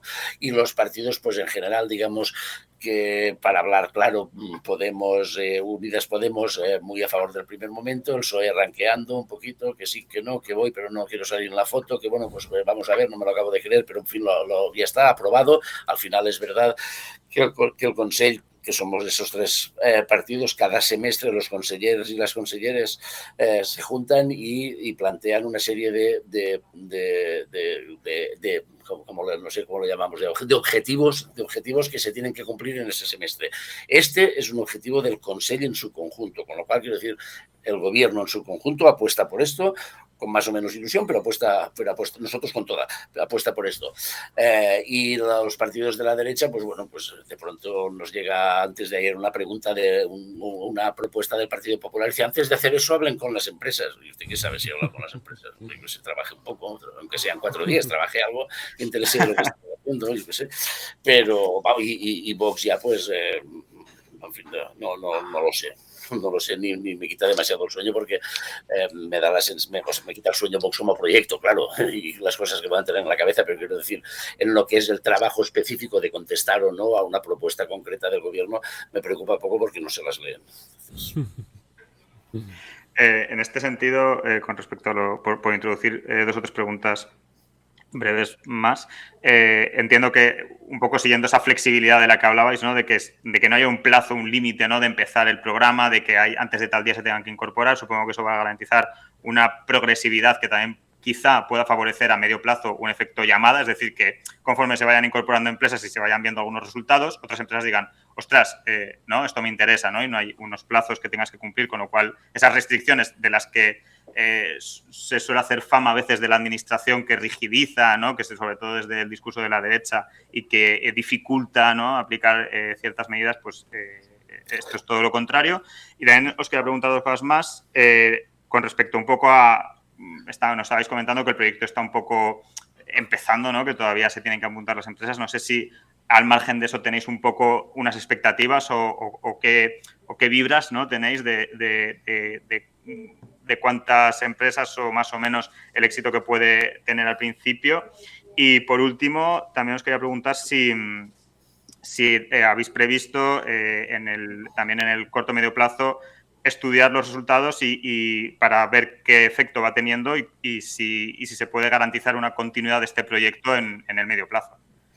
Sí, efectivamente, lo hemos planteado tal como lo decías tú, ¿no? Hacerlo lo más fácil posible y que se puedan ir incorporando a su ritmo las empresas, con la idea de que pueda tener un cierto efecto llamada. Al ser una cosa tan novedosa, pues hacer previsiones de cuántas empresas pueden entrar, yo no me atrevo a hacerlo. Sí que puedo decir que hay unas cuantas empresas, no docenas de momento, pero hay unas cuantas empresas de sectores muy diferentes que se han interesado y quieren ver qué es lo que queremos hacer. Empresas que plantean esto, pues desde empresas tecnológicas que plantean traerse la sede a Valencia porque, por lo que decíamos antes, como en las empresas tecnológicas los salarios en general son buenos y se van pillando trabajadores del uno al otro por dinero, a partir de cierto nivel de ingresos la gente ya se mueve por otras cuestiones de bienestar. Pues oye, el poder trabajar solo 4 días, el poder teletrabajar, etcétera. Por lo tanto, nos puede servir bien para atraer determinadas inversiones a la comunidad. Empresas, a mí me sorprendió una empresa que nos ha llamado y que está pendiente, que se dedica a montar espectáculos, que en principio dices, hombre, ¿trabajáis en los fines de semana? Y dice, sí, pues descansaremos los martes, miércoles y jueves, pero podemos hacerlo, me decían. Y en ese sentido yo no me atrevo a decir cuántas empresas van a haber, sí que esperamos que tenga un efecto de llamada y desde luego hay un control y se irá publicando en abierto. De hecho, tenemos que firmar un convenio con una organización internacional que haga un poquito el seguimiento y el acompañamiento de todas estas empresas, que les pueda ir asesorando, más allá de que vamos a generar documentación y instrumentos y cursos para que puedan hacerlos online las empresas si no se pueden desplazar a nuestros centros de formación, etcétera, y habrá un acompañamiento para esas compañías, porque nosotros, lo he dicho antes, ¿no? Como pues eso de la metodología científica, necesitamos tener resultados y pruebas de pares y todas esas cosas raras que dicen para ver si podemos mantener el orgullo de decir hemos sido pioneros de algo que sí que funciona y que funciona bien. Claro, también en este sentido, atraer empresas de un sector tecnológico, ¿no? en un país, en un estado como el español, en el que tenemos un sector productivo muy relacionado con el sector servicios y una economía muy centrada en el turismo y la construcción, aporta un valor añadido muy importante, una diversificación muy importante que puede dar salida a toda una generación con una cierta formación a la que no ha podido dar salida en el sector al que se ha dedicado, ¿no? Es decir, también, no lo hemos comentado, pero también trae una ventaja en ese sentido importante, porque por lo que nos comentas, hay muchas empresas que están interesadas en establecer su sede en Valencia precisamente por esto, ¿no? Y por lo que comentaba David también al principio, de competir por arriba y no por abajo. Exacto, eso nos ayuda a posicionarnos como una oferta, es decir, es un sitio donde hay unas condiciones que hacen atractivo instalar tu empresa allá, porque tienes una serie de facilidades, etcétera, o porque tiene un marco laboral propio, en el sentido de que tienes unas ayudas concretas, sirve para la atracción de talento y de empresas tecnológicas, por ejemplo, que puedan mejorar pues eso, la ratio que tenemos en este momento, que efectivamente pesa mucho el sector servicios, que es muy de temporada y de poco valor añadido, pero incluso para las empresas les sirve también para retener talento y atraer talento a aquellas empresas que estén ofreciendo unas mejores condiciones que su competidora de la puerta de al lado, ¿no?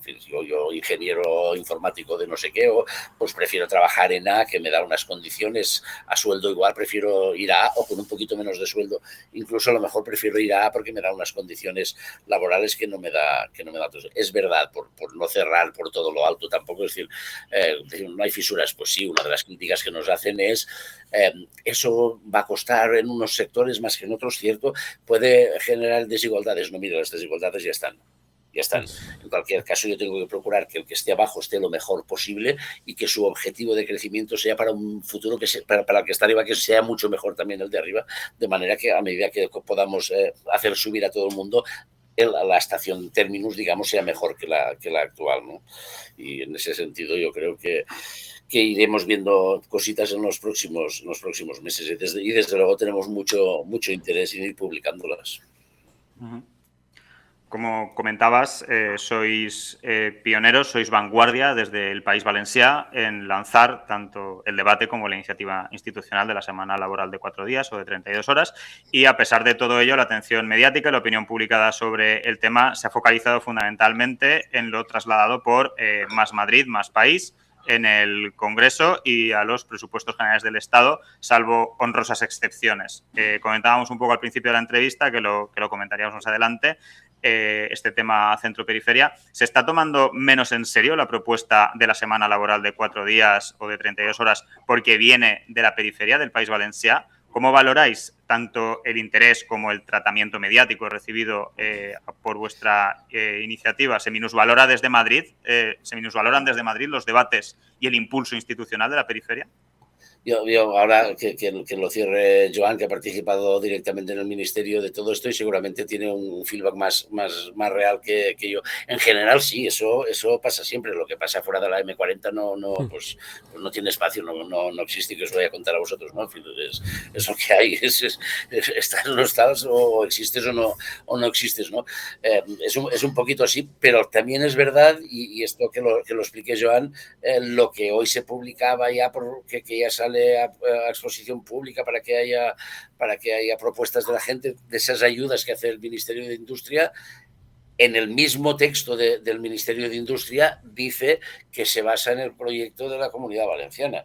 Y quien ha estado allí, además de Tejero, ha sido Joan Sanchís, yendo a Madrid cada 2 por 3 a sentarse al ministerio, o a veces así como nosotros ahora en la distancia, explicándoles qué es lo que estábamos haciendo aquí, porque al final ellos han tenido la suerte, por decirlo así, de que había un referente que ya estaba medio en marcha, que éramos nosotros. Lo que decía Joan, como nosotros no lo tuvimos, nos ha costado más y ahora parece que el otro vaya más rápido. Y es verdad que al final los más media están donde están y hace más ruido si pasa al lado de casa que si pasa un poquito más lejos. Pero sabes que me da igual, yo no venía a buscar medallas, yo venía a descansar el viernes, sábado y domingo. Joan. Sí, no, bueno, es un poco lo que comentaba Enric, ¿no? Yo creo que, a ver, claro, a partir de que Más País traslada la propuesta en unas enmiendas a los presupuestos generales del Estado, etcétera, y a partir de ahí se consigue como un poco la partida para empezar la negociación, es evidente que la propuesta toma como otra dimensión, ¿no? Y de hecho, a partir de ahí es cuando algunos medios pues empiezan a buscar y dicen, ostras, pues aquí en la Comunidad Valenciana parece que hay algo, ¿no? Vamos a hablar con estos a ver qué es lo que están haciendo, ¿no? O incluso también la gente de Más País que les preguntaban, ostras, pero vosotros tenéis alguna referencia de gente que esté trabajando en este tema y tal y cual, y siempre al final nos llegaban a nosotros los medios después también para ver, digamos, el ejemplo práctico, ¿no? Pero sí que es verdad que aunque nosotros lanzamos la propuesta pues bastante antes y estábamos ya trabajándola y digamos dentro del espacio mediático valenciano, pues sí que habíamos tenido cierto impacto en ese sentido, pues claro, el debate toma otra dimensión a partir de la propuesta de Más País, ¿no? Nosotros, a partir de que esa propuesta se pone en marcha, que al final esa propuesta nació como, pues bueno, pues una apuesta de estas de negociación a última hora, pedir una cosa por pedir y que te den 50 millones. De hecho, el presupuesto inicial que había, creo que era, o sea, para este año no, el presupuesto anterior eran 50 millones de euros. Que cuando llegamos allí y no sabían ni qué hacer, dijimos, ostras, pues igual es un poco precipitado que haya 50 millones de euros para un año si no sabes todavía ni lo que vas a hacer. O sea, ni sabes si va a funcionar, si no, etcétera. Y de hecho, al final, en el tiempo, ¿no? Hemos ido reuniéndonos, tanto Héctor Tejero por parte de Más País como yo con el gabinete de la ministra de Industria, que esa es otra historia también, porque claro, esto termina en el Ministerio de Industria y no termina en el Ministerio de Trabajo, que es otra cosa pues de lo que comentábamos antes, pues las cuestiones políticas internas de cada organización y tal, y esto acaba terminando en el Ministerio de Industria casualmente, ¿no? Que no es un mal sitio tampoco, porque desde el punto de vista de la innovación, etcétera, que se trabaja en este ministerio, pues también tiene sentido, ¿no? Pero es evidente que pues al final se huye de este debate, ¿no? Y de que la cuestión acabe en el Ministerio de Trabajo. Pero a partir de ahí, pues claro, el proyecto se ha ido desarrollando. Nosotros en un primer momento, pues eso, nos sentamos y con un papel, digamos, en blanco delante de la mesa por parte del Ministerio de Industria y hemos ido aportando lo que nosotros habíamos ido trabajando, pues efectivamente de una manera mucho más costosa y más dura porque no teníamos ninguna referencia al respecto, ¿no? Y hemos ido trabajando y se ha avanzado bastante en los últimos meses, hasta el punto de que pues ayer salía la consulta pública ya de la futura orden de incentivos a la reducción del tiempo de trabajo. Cabe decir también que el proyecto que se está planteando por parte del Ministerio de Industria es un proyecto sensiblemente diferente al que tenemos nosotros en la Comunidad Valenciana. Es decir, está inspirado pero toma una forma diferente porque está planteado desde competencias diferentes, desde el Ministerio de Industria, por tanto se va a plantear como una especie de política de ayuda a la innovación empresarial, ¿no? Y por tanto esto lo que implica básicamente es que en vez de ser ayudas, digamos, a fondo perdido, entre comillas, como la que vamos a dar nosotras, aunque no es un fondo perdido, porque como ya ha explicado Enrique antes, vamos a exigir un plan de mejora de la productividad, etcétera, etcétera, y va a haber un control sobre el mismo. Pero en el caso del Ministerio de Industria lo que se plantea es financiar los costes que pueda tener la implementación de esta medida desde el punto de vista, pues no sé, necesito un sistema informático que me controle mejor la productividad, de no sé qué. Va a financiar cosas concretas, es decir, va a pagar facturas, por así decirlo, ¿no? Entonces, es un planteamiento ligeramente diferente, que complementario también en ese sentido, ¿no? Pero que sí que se inspira, digamos, en esa voluntad de intervenir desde la política pública en la reducción del tiempo de trabajo, pero que toma una manera diferente. Y efectivamente, pues sí, claro, cuando llegas allí, pues al final desde un proyecto autonómico, etcétera, pues claro, el tema al final, pues la relevancia la toma cuando el proyecto llega a Madrid, y muchas veces los titulares de prensa pues se los llevan este tipo de proyectos más que cosas que tal vez tú ya tienes más avanzadas. Pero bueno, pues eso no es ninguna novedad tampoco para ninguno de nosotros, ¿no? En ese sentido.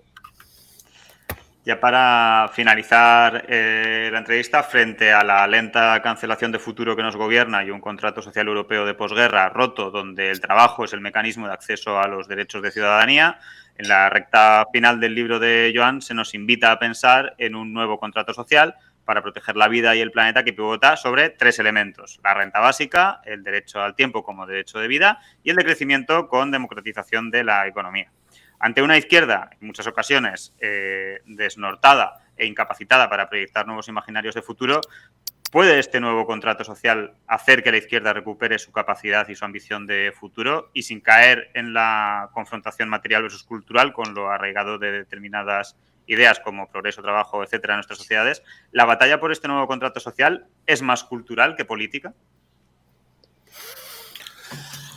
Joan. No, a ver. Yo creo que no. Claro. Joan. No, a ver, claro, es una cuestión, claro, yo creo que al final el debate que al menos, vamos, yo personalmente y creo que muchos estamos, digamos, planteando con respecto a esta medida y con su utilidad transformadora, es un debate que para mí va incluso más lejos, digamos, de las divisiones políticas tradicionales. Es decir, yo creo que esto, incluso hasta cierto punto, queda obsoleto, ¿no?, en este tipo de planteamientos, ¿no?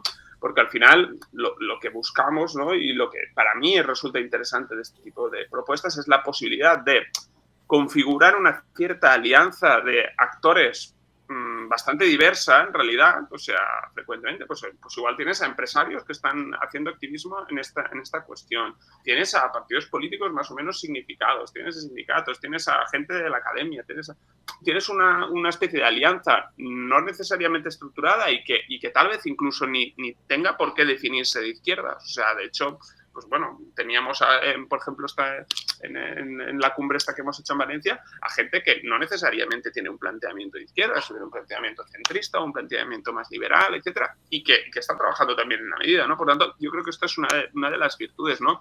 A mí personalmente me interesa más construir este tipo, digamos, de alianzas, digamos, que tengan capacidad de convertirse de convertir, digamos, o trasladar nuevas narrativas sobre cómo entendemos el mundo. Personalmente soy de los que piensa pues que al final las narrativas importan, ¿no? Y de que cómo configuramos nuestro mundo es importante, ¿no? Y por tanto, construir una narrativa inteligente que tampoco se contraposicione necesariamente a nada, sino que de alguna manera sea el nuevo sentido común, ¿no? Al final, pues el derecho al tiempo, yo creo que es importante, ¿no? Y en el contexto de la emergencia climática, etcétera, pues hablar de crecimiento o de crecimiento sostenible, si se quiere decir así, aunque es un poco oxímoron, ¿no? Pero replantear cómo consumimos en términos generales, pues yo creo que es una necesidad, ¿no?, que puede compartir, digamos, cualquier tipo de persona, ¿no? Por tanto, yo creo que es una oportunidad para construir algo nuevo que vaya más allá incluso de las trincheras tradicionales en las que hemos estado acostumbrados a estar en esta batalla, ¿no? Y que podamos encontrar, digamos, alianzas incluso fuera de ellas, ¿no? Y yo creo que, pues eso, la implicación de las empresas es súper necesaria para la transformación de la realidad. No podemos hacer un discurso político o de cualquier tipo que obvie esta realidad, ¿no? O que trate a todas las empresas como si fueran lo peor, ¿no? Yo creo que es una realidad que tenemos que contar en ella y que a través de este tipo de medidas es factible, ¿no? Y por tanto creo que abre nuevas posibilidades que no sé muy bien a dónde llevan, pero que pueden construir pues nuevos sujetos políticos y pueden dar lugar pues a nuevas transformaciones de fondo pues muy importantes con respecto a, ya digo, a nuestra manera de entender el mundo, de relacionarnos con el trabajo, de relacionarnos con las empresas, etcétera. Lo comentaba Enrique al principio, ¿no? Pues una de las derivadas es precisamente que tú como trabajador puedas decidir en la empresa. Pues si al final somos unos convencidos demócratas en el ámbito de la gestión pública, ¿por qué no tendríamos que poder decidir en las empresas como decidimos en nuestra sociedad, ¿no? Es un contrasentido que las empresas sean una dictadura ahora mismo, ¿no? Esto no tiene sentido. Entonces yo creo que estos nuevos sentidos comunes, de alguna manera, pues se pueden ir construyendo a lo largo del tiempo a través de ese tipo de medidas y pueden llevar, pues ya digo, a un futuro diferente, ¿no? Yo creo que una de las, por complementar y acabar esto que decía Joan también, ¿no? Por lo de elegir de izquierda a derecha, una de las cosas que han roto esquemas es que por primera vez me da la sensación que de una manera muy clara un partido como Compromís o como Más País o como Unidas Podem, que a lo mejor juega un papel más secundario en esta cosa concreta, pero principal en otras y tal, nosotros estamos hablando de la mejora de la productividad de las empresas. Eso no había pasado nunca desde la izquierda, decirle a la empresa, no, usted tiene que ganar dinero. Luego ya hablaremos de cómo nos lo repartimos, pero la base es que necesitamos que a usted le funcione su negocio. Esto no se trata de, no, que pague y que iremos a trabajar menos. No, vamos a trabajar mejor para que usted gane dinero y nosotros también, que trabajamos en esa empresa, ¿no? Y eso sí que ha descolocado un poquito a la otra parte, es decir, esto es que narices hacen hablando de productividad, si esto era nuestro coto privado, ¿no? Pero es verdad que en una sociedad como la que tenemos hoy todavía, con un peso tan importante del trabajo, por cerrar donde hemos empezado, ¿no? Como núcleo básico de nuestra propia identidad, etcétera, etcétera, y como eso se produce por norma general en las empresas, o hay una transformación en las empresas o no vamos a poder cambiar el mundo. Pues si no queréis añadir nada más, con esto cerramos la entrevista, Enric, Joan, pero no acaba aquí el sufrimiento Monoter, porque ahora va a venir David con uno de sus juegos Sorra para cerrar el programa, así que David, cuéntanos qué nos tienes preparado. Bueno, vamos rapidico. El juego que os traigo aquí es un poco chorra, efectivamente, porque, bueno, la respuesta anterior me ha chafado un poco la estructura que tenía, pero bueno, da igual. Un poco para ayudar en esta batalla cultural, ¿no? Que necesariamente va a tener el tema de la reducción del tiempo de trabajo, porque últimamente hemos visto proliferar discursos que en época esclavista o feudal sonarían razonables, pero que a estas alturas pues como un poco se nos hacen un poco bola, ¿no? Así que lo que os voy a proponer un poco es que le demos la vuelta a alguna de estas frases que han ido apareciendo estas semanas, que piden mucho, ¿no? Que reclaman mucho el sacrificio del trabajo, claro, siempre el de los demás, no el de uno propio, porque si puedes ganar dinero del sacrificio de otro, pues mucho mejor, ¿no? Entonces, la mecánica es muy sencilla. Yo os doy las frases, os daré unas opciones ahí rollo para resignificar, y si os apaña me escogéis una. Y si no, pues, y si os ocurre otra, pues esto es juego libre totalmente. Esto, como llaman, Montessori, pues eso. Vamos con la primera situación, ¿no? La habéis pillado más o menos. Si no, lo vamos desarrollando. Vamos con la primera situación. Un colectivo bastante preferido aquí en Radio Monotes, como son los hosteleros, y de los que ya hemos hablado. Podría haber escogido muchas. Desde la pandemia ha habido tremendas declaraciones. Pero una próxima es la que dejaron tras la Feria de Sevilla, en la que amagaron con un cierre patronal porque se les hacía bola cumplir la reforma laboral. ¿Vale? Entonces dejaron la siguiente frase para la historia, que es: la gente siempre ha trabajado a destajo, todo el mundo quiere hacer horas extraordinarias y no les importan los descansos. Que se ponga Yolanda Díaz en traje de gitana y se sirva a ella la cerveza.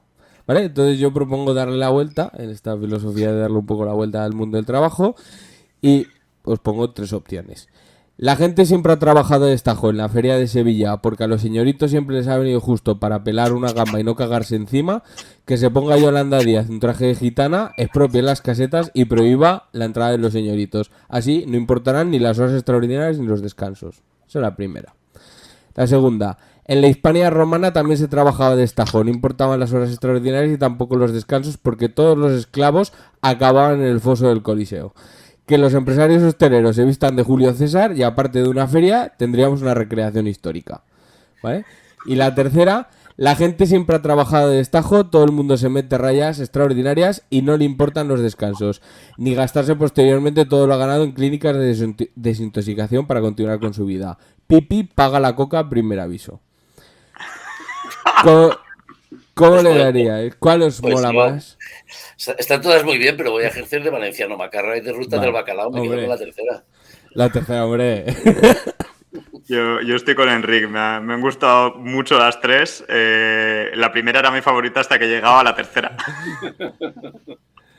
Joan, Yo personalmente me quedaría con la segunda, o sea, porque de hecho yo en el libro utilizo varias veces esto, ¿no? Como la comparación histórica como provocación, ¿no? Y que al final, pues yo creo que es interesante muchas veces, pues eso, trasladarnos a otros momentos históricos porque nos chocan, ¿no? Precisamente lo que podría entenderse como normalidad, pues no lo es, ¿no?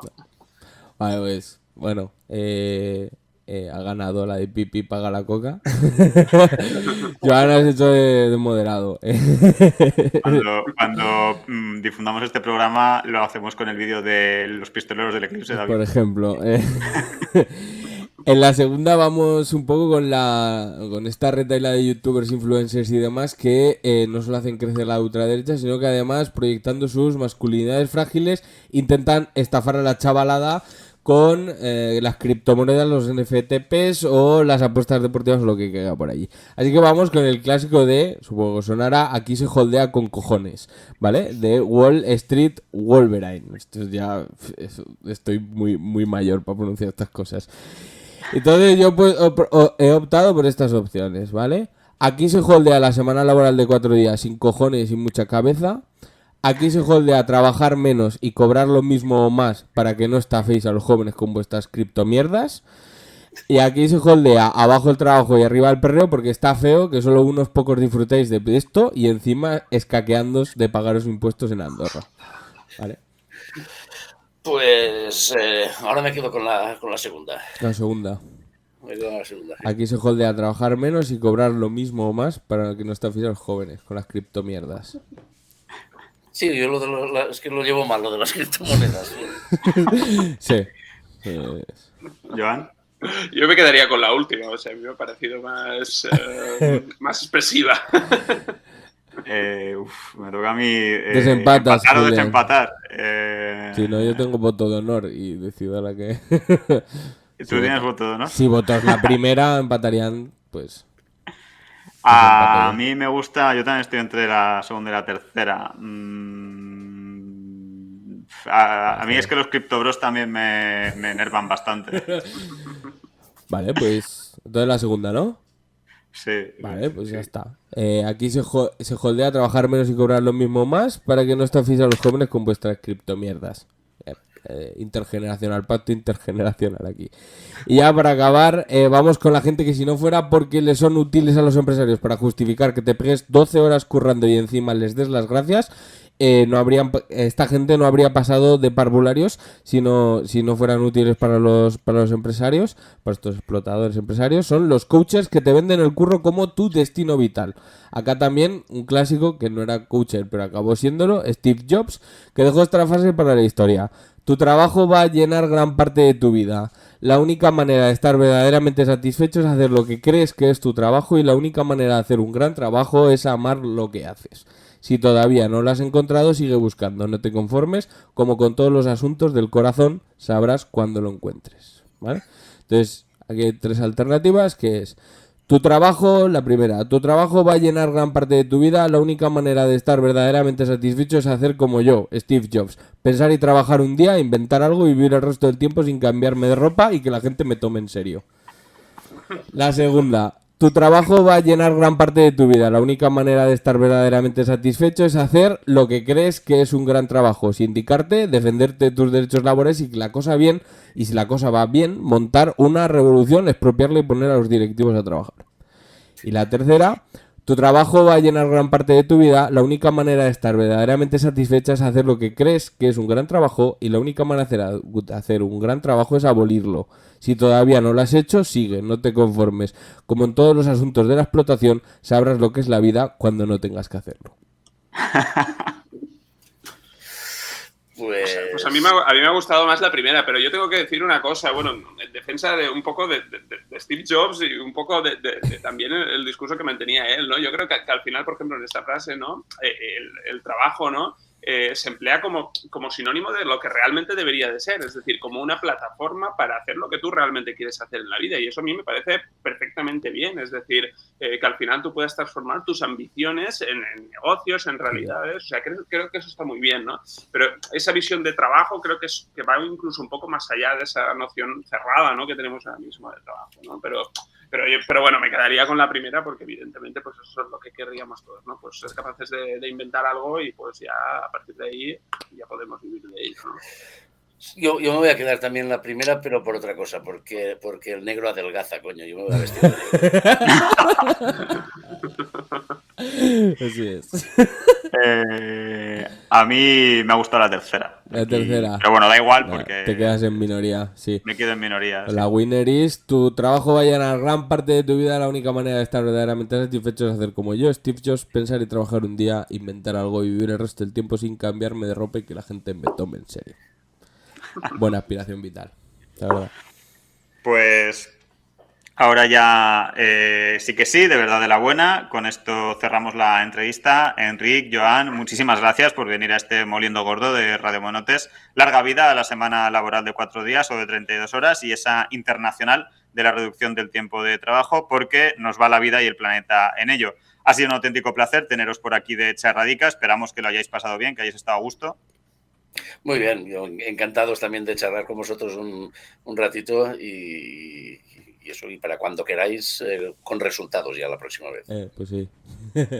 Sí, encantados de hablar con vosotros. Muchas gracias por la invitación y nada, larga vida también al programa y adelante. Eso ya, vida a Radio Monotes. Eso ya es menos probable, pero bueno.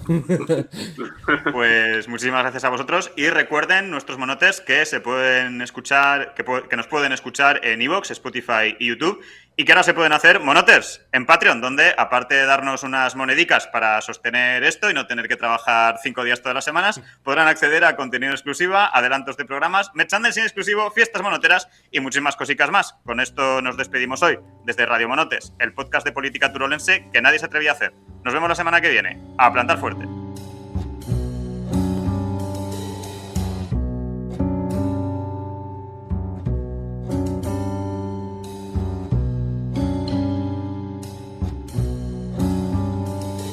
Solo soy un alma en pena que se enfada y que se quema. No puedo cambiar las cosas y esa es mi condena. Sin cadenas a la vista, con el corazón de arena. Solo es un montón de polvo que el viento siempre se lleva. No sé cuál es mi sitio, mi casa parece ajena. No hagas caso, me repito, esta mierda es pasajera. Miro las fotos, recuerdo distorsionada cuando era niña y caminaba de las faldas de la mama. Qué tiempo tan feliz, qué tiempo tan feliz. Quien pudiera volver allí, volver allí, volver allí, volver allí. Ah.